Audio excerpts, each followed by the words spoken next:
You're watching the True Success Podcast. Today, my guest is Chris Kaag. You may hear Chris's booming voice before you even see him roll around the corner. And he will greet you with a huge smile and an even bigger handshake. Like many influencers in the community, Chris wears all kinds of hats. He is the founder and executive director of the I'm Able Foundation and also the founder of Core Fitness, an adaptive athlete. He's a public speaker and a relentless advocate for the adaptive community. Chris is an inspiration to everyone, able-bodied and adaptive, that he encounters all over the nation. And he encourages people to celebrate their abilities that they have rather than focus on those that they don't have. Chris and his family, his team, and the entire community believe that an active lifestyle is achievable for all people, regardless of their abilities. So without further ado, let's get started and let's jump in the interview that I had with Chris.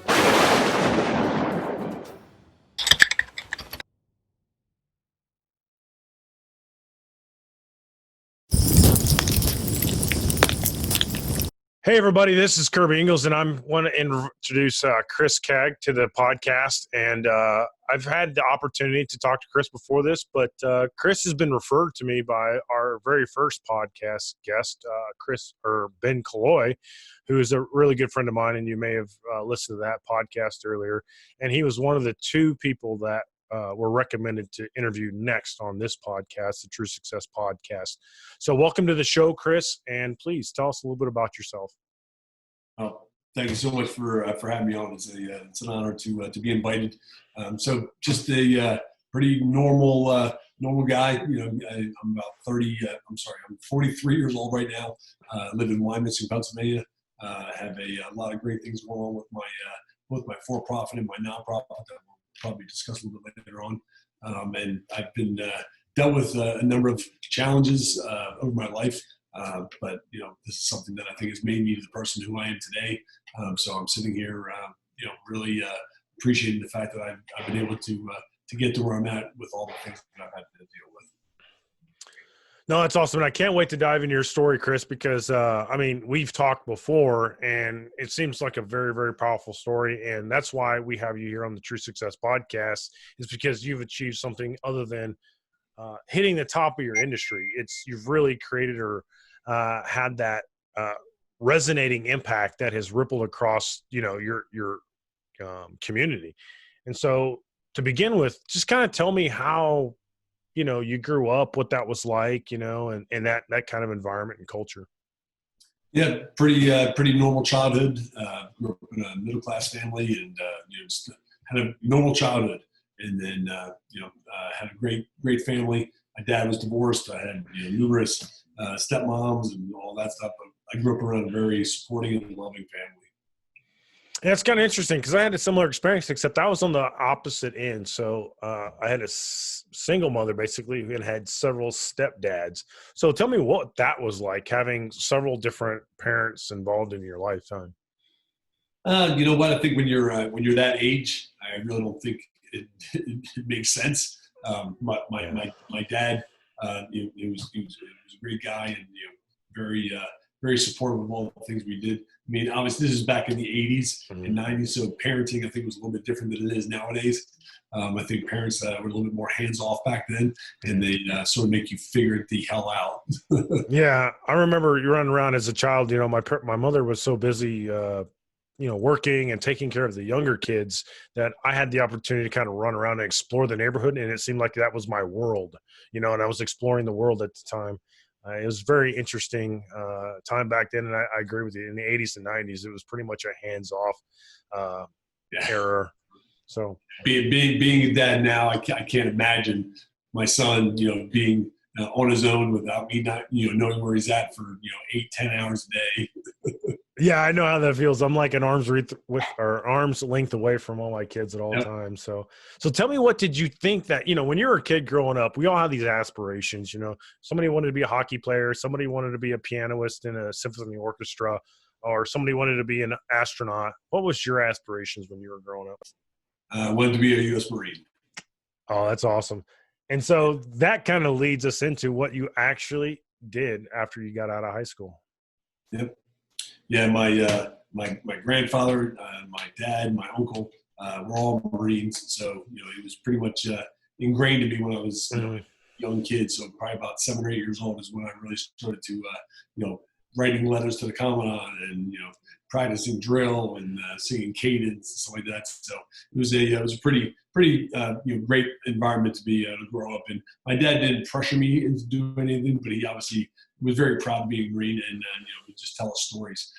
So then when I graduated from high school back in '94, my fat 230-pound ass went to Paris Island, South Carolina, and that's when the start of the life change started. Yeah, it sounds like that was a pretty big challenge for you then. I mean, I've been in the Army for 23 years myself. If I see a guy that walks in the door that big, I automatically, my radar goes off. It's like, oh gosh, here we go. Yeah. And so what was challenging about that? What was not challenging about that?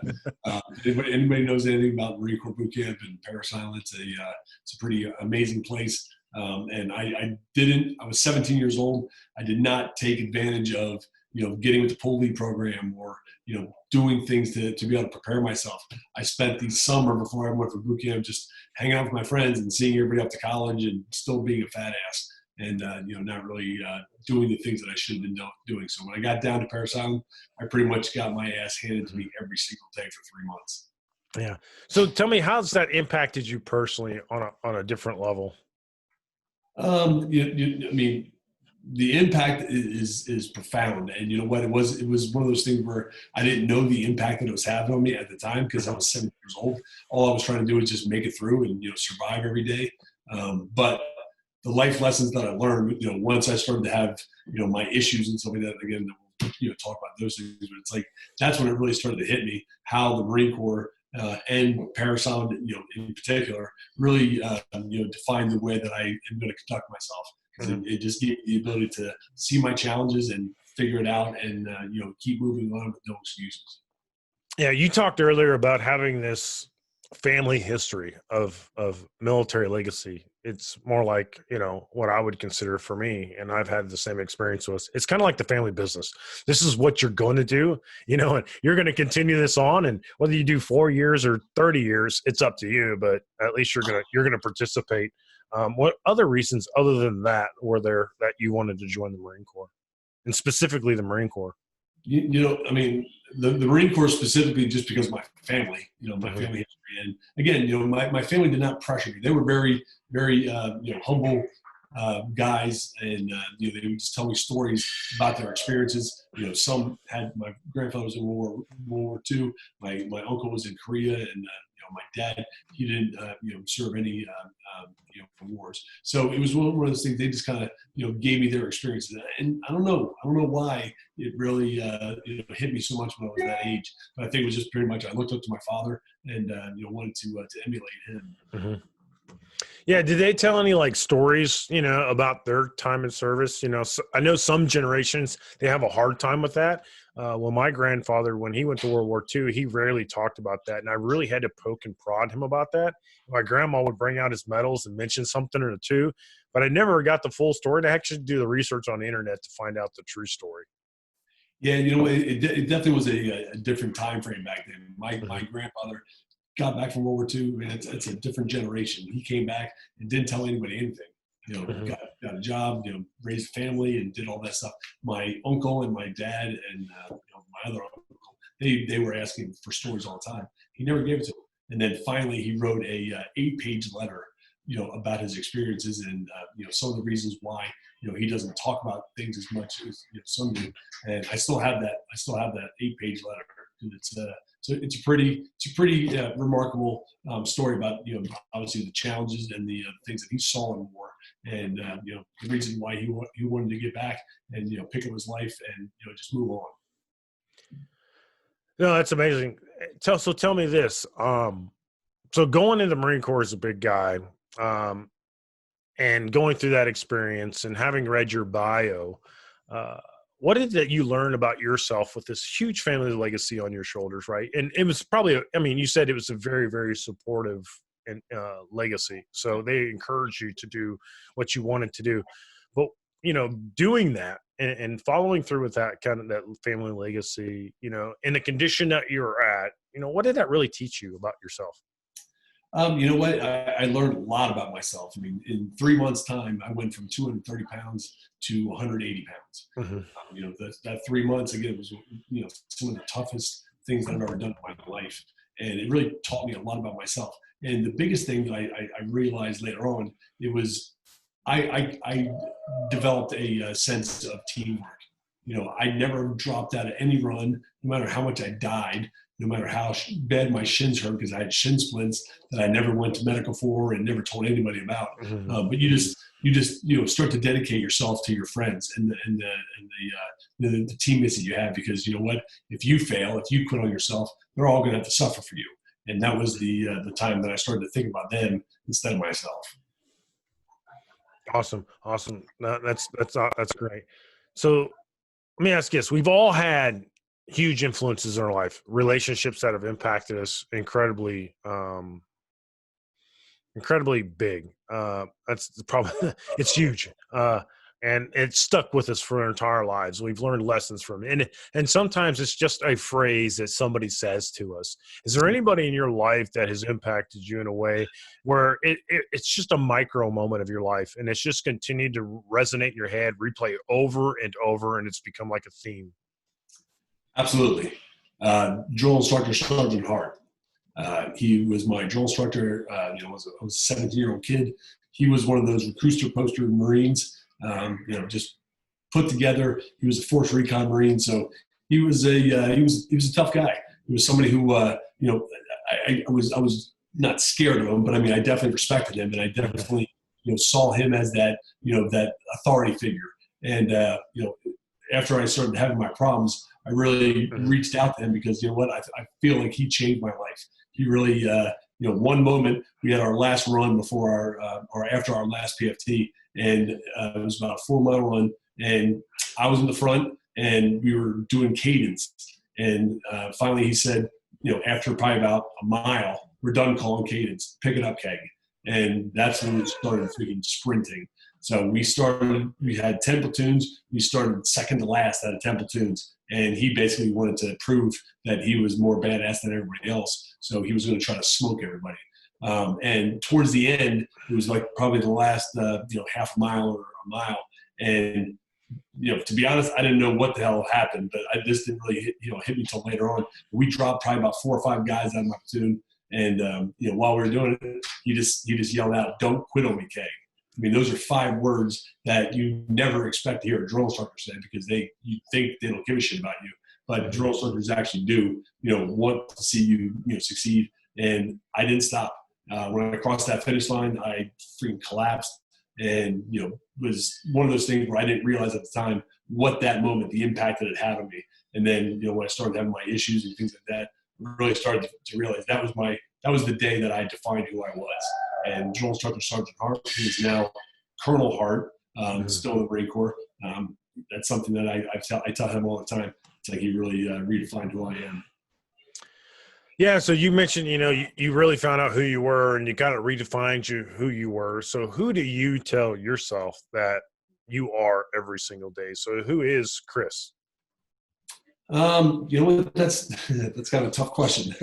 I really don't think about myself that much. I'm very proud of all the things that I've been able to accomplish, and I can hopefully serve as an example for other people out there that are dealing with different challenges, or they're unsure about what their future is going to hold, despite the fact that they have a disability or they have something that comes up.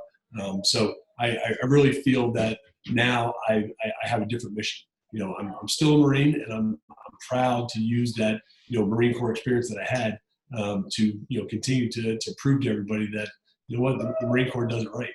And, we definitely make sure that we continue that reputation. And I'm proud to say that that's exactly what I'm doing now. Yeah, I can certainly validate that. I have a brother-in-law who's in the Marine Corps. He served 18 years until he had a medical discharge from the Marine Corps for different various reasons. We won't get into that, but Tell us about, your transition from the Marine Corps and lead into kind of what you're doing today and how that's really impacted you. Yeah. So, my story is, not that exciting. I went in '94, so this was obviously back, before, all the things that, are going on now started to take effect.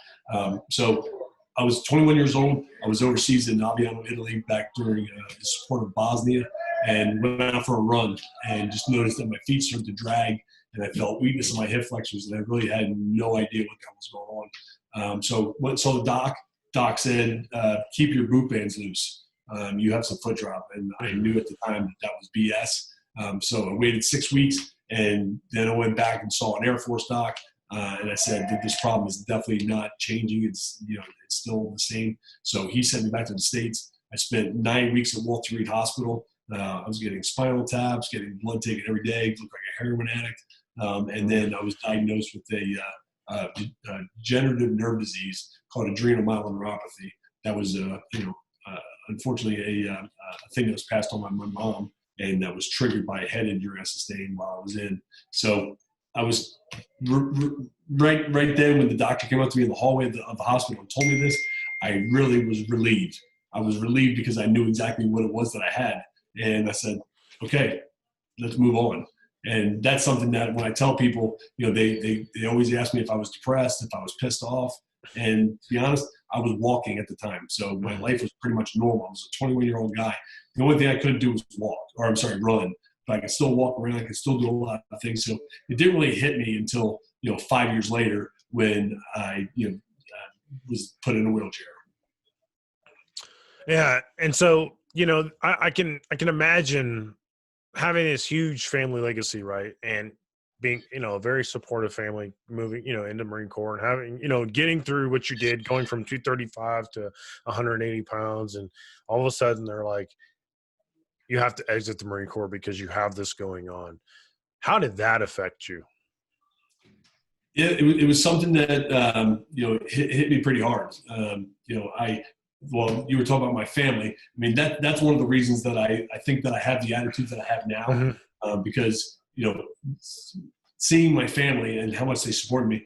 If I had to see my son come home when he's 21 years old and, Marine, and he had everything going for him, and he would have problems, and he was tripping over his feet, and he was falling, and, I wanted my family to not know, or to know that it wasn't going to be something that was going to depress me or piss me off. So I took the approach that I was just going to deal with things that I had to deal with, and adjust accordingly. I was going to improvise, adapt, overcome, and not let my family have to suffer. Because you know what?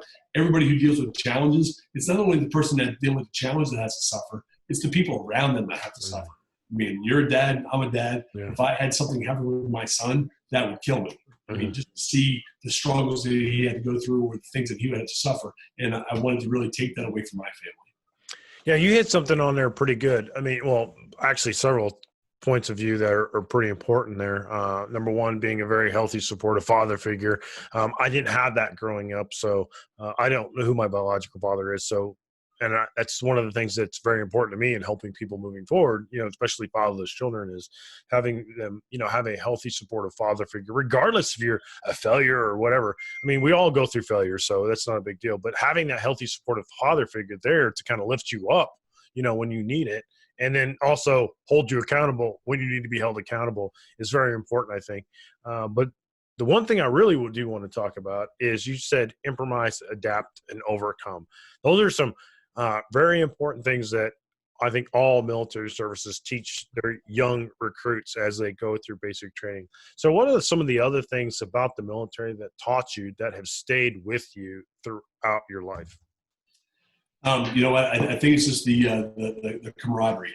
I just started this program, teaming vets up with, adaptive kids, because I want to give the military another chance to be able to have a mission and have a purpose. And that's something that I really feel that, being a veteran, we are put in situations that are challenging, that are, sometimes very scary, or, things don't go well. But you know what? The military, we instill that, move on and figure it out. Improvise, adapt, overcome. My new brand that I started. It's the IAO brand. Yeah. Those are three simple words that I learned as a 17-year-old recruit, which didn't really make sense to me back then. But those three words are something that has defined who I am. Because you know what, every single day I have my challenges, but you know what, I got to pick myself up because there's a lot of people still depending on me, and I have to continue the mission. I have to get out there and do the things that people are depending on me. So it makes me forget about the stuff that I have a problem with. Yeah, so there's two things you said there that I want to dive into. One is fear, and the other one is the programs. And so you actually had two programs. Actually, it looks like two foundations. I believe it's the Fitness Core or Core Fitness. Core Fitness, right? And then you have the I Am Able. So you want to tell us a little bit about those two? Yeah, when I got out of the Marine Corps, because unfortunately my career was done, came back to Pennsylvania, went back to Penn State, got my business degree, but really had no idea what the hell it is I wanted to do. But then I was big into fitness, so I decided to start Core Fitness. Didn't get a chance to be a drill instructor. That never happened, so now I get a chance to wear civilians out. They pay me for it, which is freaking awesome. So I started Core Fitness back in 2004 out of the back of my truck. Wanted to give people that same motivation and encouragement and that can-do attitude that the Marine Corps gave for me. And it's been going on for over 15 years now. Something I'm pretty proud of. And we have so many different people out here of all abilities that are redefining what they're able to do. And then 2007, I started my I'm Able Foundation.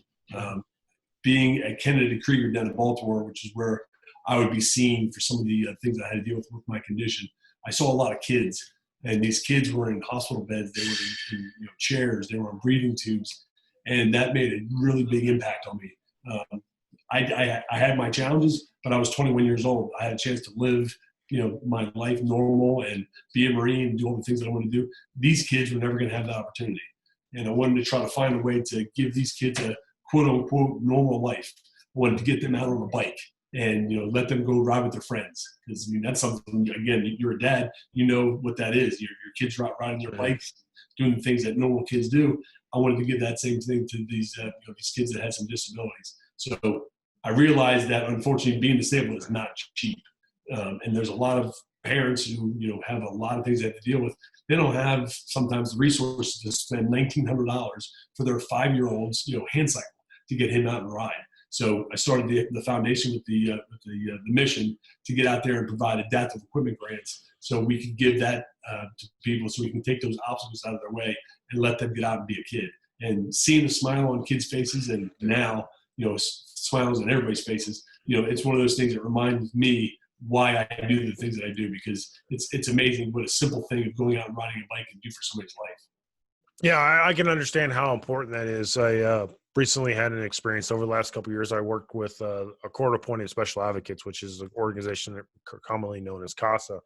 And what they do is they you're a volunteer, and you go in and you actually advocate. You are the voice of a child that's in some kind of foster care system. Obviously the lawyers for the state, argue for the child, and then you have a lawyer for the parents that are arguing for the child, but nobody actually says what the child wants in this position. And there's various reasons why the child's in this position.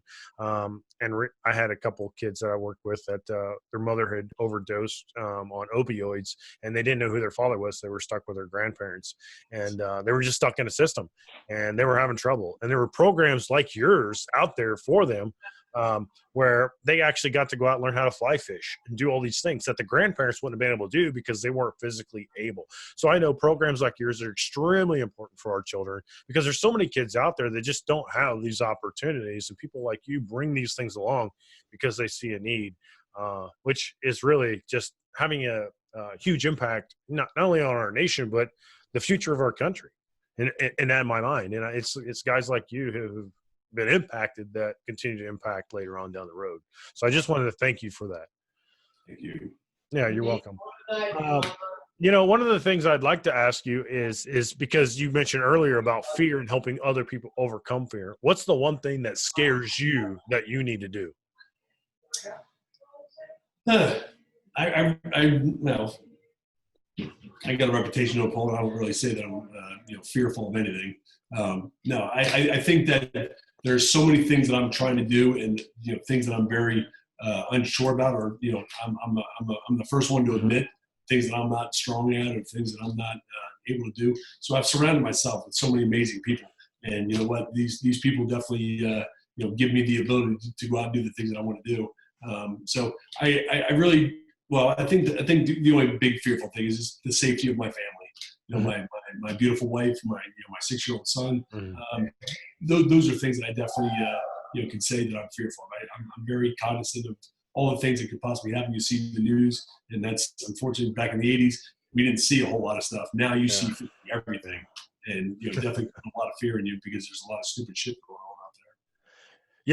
Yeah, we have so much more awareness about the things that are in our world now that actually can have an effect on us, and that I'm sure the media is pretty good at instilling fear in the people. Yeah. So that's pretty interesting. So where do you think you're going to be at in 10 or 20 years? You know what? That's something that I really feel I'm going to keep on doing the things that I'm doing. I mean, I'm 43 years old. I don't see myself retiring at 65. I continue to see myself doing the same things that I've been doing, and just constantly expanding the opportunities that I'm trying to give to so many people. Like I said, I'm starting this program, Operation Lead from the Front. Teaming veterans up with the adaptive kids. I have my grant program that I use. I mean, there's just so many opportunities that we can get out there and change people's lives and redefine what's possible. And that's something that I just get so excited about. I mean, you talk to anybody, they tell me to shut the hell up sometimes because I'm all over the place, and I just get so jacked up about things that we can do. So 20 years, I'm hoping that we're in a bigger, better place, and able to help people all over the country. That's cool. That's cool. So we all have this definition of success in our lives. Everyone has, it's kind of interesting because when you see success in the dictionary, and then everybody else kind of defines it their own way. But I like to talk about true success. And the way I define true success is you just don't get to the top of your industry, but you create something more than that. It's not about the trophies. It's not about the titles. It's not about some diploma that you get. Success is more than that. How do you define true success? I think I define it the same way you just said. For me, I am so proud of the stories that I get from people of how I've impacted them, or how I've been able to help their kid who has a disability get out there and do some amazing things. Those are the kind of things that I feel like I've been successful. It's not, for me, it's not about the Bentley that I don't have, or the big house that I don't have. For me, it's just about the amount of people that I've been able to touch, and that I've been able to know. And that's something when I go out and speak all the time, I really don't think that I'd be doing the things that I'm doing now if I wasn't sitting in this chair. This is a challenge that I was presented, but you know what? It really has adjusted my entire life. I don't think I'd be doing the things. I wouldn't be sitting in this 13,000 square foot building, with hundreds and thousands of people that utilize my services and things that we do. If I never had this challenge. So I think sometimes challenges define who you are. It could go great, but it also could go bad. And fortunately for me, I was blessed to have the right mindset that it's going very well for you. Awesome. So there's this idea that Mother Teresa put out there, and there's a bunch of other people have also said it as well. The one that sticks out in my mind most is Mother Teresa, but she said, I could cast a stone in the water and create several ripple effects. And I'm not trying to create several ripple effects, but I just want to know what's your stone that's going to land in the water that's going to create that ripple effect that just doesn't just resonate with the people around you right now, but it's going to resonate with generations of people. What's that one stone going to be? That's a tough one. I'm not very good at just sticking it. I really just think that just the way that I embrace everybody. I mean, seriously, we had 45 kids that came out last night for our I Am Fit class. It was our one this session, and I swear to God, I must have had 15 hugs. I mean, these kids come in and I give everybody hugs because I love the fact that we've given them the opportunity to come out here and have something that's going to give them that sense of normalcy. So I really think that just the things that I've done to be able to get out there and show people that, you see a guy in a chair, you see a guy who, people say they're scared of me. Well, you know what? I'm going to get out there and show you that, I'm able to, be as passionate and proud of all the people that I'm able to help out.